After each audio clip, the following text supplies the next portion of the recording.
تو آپ نے جیسے ذکر کیا ابھی کہ علم التجوید ہے جس کا تعلق ادائیگی سے ہے، تو ایک لفظ قرات بھی سننے میں آتا ہے، تو کیا فرق ہے ان دونوں کے مابین؟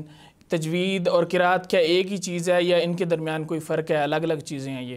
اصل میں اصطلاحی طور پر تجوید ہے حروف کو اچھا کر کے پڑھنا، ٹھیک ہے، اور قرات اس سے اگلا مرحلہ ہے کہ آپ کون سے قاری کی قرات پڑھ رہے ہیں۔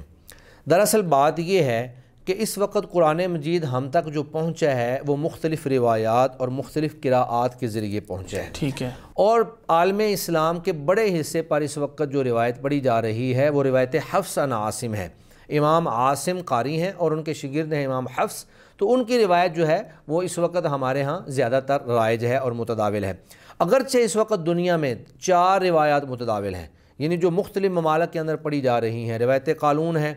روایت ورش ہے، روایت دوری ہے، اور پھر یہ روایت حفص ہے۔ روایت حفص جو ہے وہ اکثر حصے پہ پڑھی جا رہی ہے، آپ کہہ لیں کہ 80% عالم اسلام کا جو حصہ ہے وہاں پر روایت حفص پڑھی جا رہی ہے، اور باقی جو 20% ہے وہاں پر یہ تینوں روایات پڑھی جا رہی ہیں۔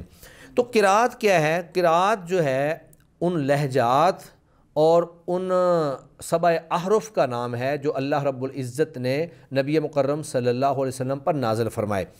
ایک ہے مالکی، اس کو آپ نے باریک پڑھنا ہے، موٹا پڑھنا ہے، اس کو آپ نے حلق سے نکالنا ہے یا آپ نے جوف دہن سے نکالنا ہے، یہ تو ہوگی تجوید لیکن اس کو آپ نے مالکی پڑھنا ہے یا ملکی پڑھنا ہے، یہ ہے قرات۔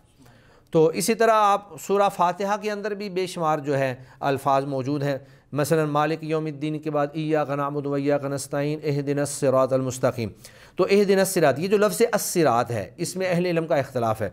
بعض قراء جو ہیں وہ اس کو خالص صاد کے ساتھ پڑھتے ہیں الصراط، اور بعض جو ہیں وہ اس کو خالص سین سے پڑھتے ہیں الصراط، اور بعض جو ہیں وہ اس کو زا کے اشمام کر کے الزراط پڑھتے ہیں۔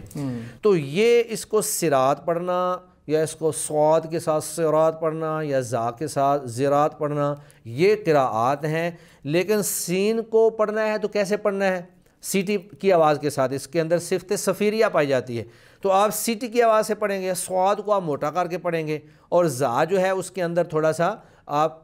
سیٹی کی آواز بھی صفیر بھی ہوگا لیکن وہ سین سے مختلف ہوگا۔ تو یہ تجوید ہے، اور اس کو پڑھنا کیا ہے؟ سین پڑھنا ہے یا صاد پڑھنا ہے یا زا پڑھنا ہے، وہ قراءات ہیں۔ تو یہ علم قراءات ایک پورا علم ہے جس پہ سب سے پہلے جو ہے امام ابن مجاہد رحمہ اللہ نے اپنی کتاب السبع لکھی، پھر اس کے بعد امام دانی نے، پھر امام شاطبی رحمہ اللہ نے، پھر علامہ جزری نے، ایک پورا سلسلہ جو ہے وہ چلا آ رہا ہے، اور آج ہمارے مدارس کے اندر الحمدللہ اس کے اوپر باقاعدہ کام چل رہا ہے۔ تو شیخ آپ نے ابھی ذکر کیا کہ اس کے اندر جیسے کلمہ صراط ہے، اس کے اندر قراء کرام کا اختلاف موجود ہے،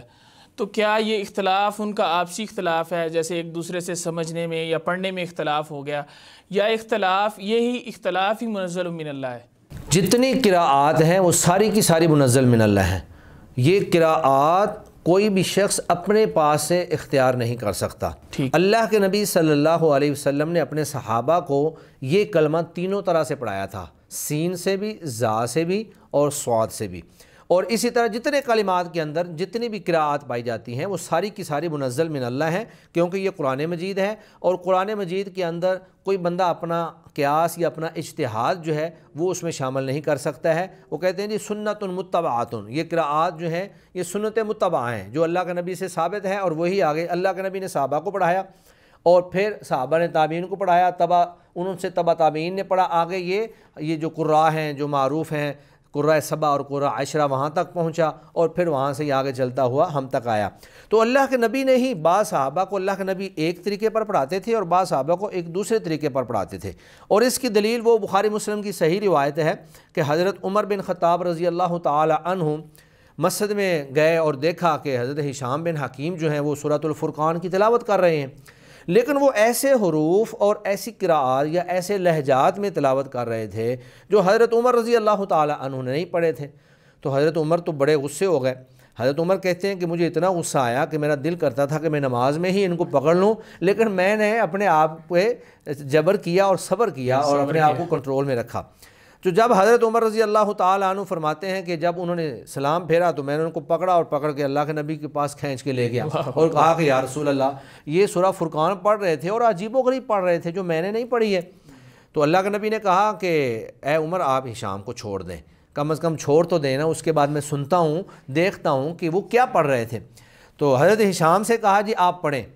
تو حضرت ہشام نے پڑھا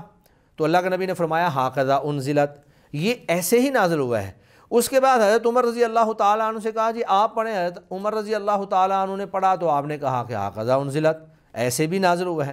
اور اس کے بعد اللہ کے نبی نے فرمایا ان ھذا القرآن انزل علی 7 احرف، یہ قرآن مجید اللہ تعالیٰ نے 7 حروف پر، 7 لہجات پر نازل فرمایا ہے۔ جو وہ پڑھ رہے ہیں وہ بھی درست ہے، جو یہ آپ پڑھ رہے ہیں وہ بھی درست ہے۔ اور اس میں ایک بڑی بات ہے،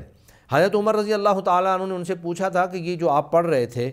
یہ آپ کو کس نے پڑھایا ہے؟ تو انہوں نے آگے سے کہا تھا اقرأنیھا رسول اللہ صلی اللہ علیہ وسلم، مجھے اللہ کے رسول صلی اللہ علیہ وسلم نے پڑھایا ہے۔ تو اسی طرح کا ایک واقعہ حضرت ابی بن کعب رضی اللہ تعالیٰ عنہ کے ساتھ پیش آیا کہ وہ مسجد میں موجود تھے، ایک آدمی آیا اس نے ایک طرح کی قرات کی، دوسرا آیا اس نے کچھ اور طرح کی قرات کی، اور پھر یہ تینوں مل کر اللہ کے نبی کے پاس گئے تو اللہ کے نبی نے سب کی قراءات سن کر تحسین فرمائی اور فرمایا کہ اللہ تعالیٰ نے اسی طرح ہی نازل فرمایا ہے۔ اس طرح ایک حضرت عبداللہ بن عباس رضی اللہ تعالیٰ عنہ کی بھی روایت موجود ہے کہ انہوں نے کہا کہ اللہ کے نبی نے فرمایا کہ پہلے اللہ تعالیٰ نے ایک حرف پر نازل فرمایا، میں اللہ سے زیادتی کا مطالبہ کرتا رہا، پھر اللہ تعالیٰ نے 2 پر نازل فرما دیا، پھر اس طرح بڑھتے بڑھتے اللہ تعالیٰ نے 7 حروف تک نازل فرما دیا۔ تو یہ قراءات جو ہیں یہ باقاعدہ احادیث کے اندر ان کی حجیت، ان کا ثبوت موجود ہے، اور یہ جو روایات ہیں تواتر کے درجے تک پہنچی ہوئی ہیں۔ اتنی کثرت کے ساتھ احادیث جو ہیں وہ 7 احرف کے بارے میں نازل شدہ ہیں، اور بے شمار صحابہ کرام سے یہ احادیث ثابت ہیں۔ تو جب یہ تواتر کے ساتھ ثابت ہیں، اللہ کے نبی صلی اللہ علیہ وسلم نے پڑھائی ہیں، اور پھر یہ قرآن میں یہ کیسے ہو سکتا ہے؟ قرآن مجید کے بارے میں تو اللہ تعالیٰ نبی مکرم صلی اللہ علیہ وسلم کے بارے میں بھی فرماتے ہیں کہ وما ينطق عن الهوى ان هو الا وحی یوحى، اور ایک جگہ فرمایا ولو تقول علینا بعض الاقاویل لاخذنا منه بالیمین ثم لقطعنا منه الوتین، کہ اگر نبی بھی ہماری طرف سے کوئی ایسی بات کر دے جو ہم نے نہیں کہی ہے تو ہم ان کی شاہراہ کو کاٹ دیں گے۔ اور پھر اللہ تعالیٰ قرآن مجید کی حفاظت کرنے والے ہیں، انا نحن نزلنا الذکر وانا لہ لحافظون۔ یہ ممکن ہی نہیں ہے کہ ایک چیز اللہ نے نازل نہ کی ہو اور کوئی دوسرا بندہ وہ قرآن مجید میں داخل کر دے، یا ایک چیز کو اللہ نے نازل کر دیا ہو اور کوئی دوسرا شخص اس کو نکال دے۔ تو یہ جتنی قراءات جو ہیں ان ائمہ کے پاس آئیں یا انہوں نے پھر آگے یہ باقاعدہ سندوں کے ساتھ، امام جزری رحمہ اللہ کی کتاب ہے النشر فی القراءات العشر، اس کے اندر انہوں نے ہر روایت کی باقاعدہ کئی سندیں جو ہیں وہ بیان کی ہیں، جس طرح احادیث کی سندیں ہوتی ہیں تو اس کی بھی ہر روایت کی باقاعدہ سندیں بیان کی ہیں کہ یہ جو قراءت آئی ہے، یہ جو روایت آئی ہے اس سند کے ساتھ یہ مجھ تک پہنچی ہے۔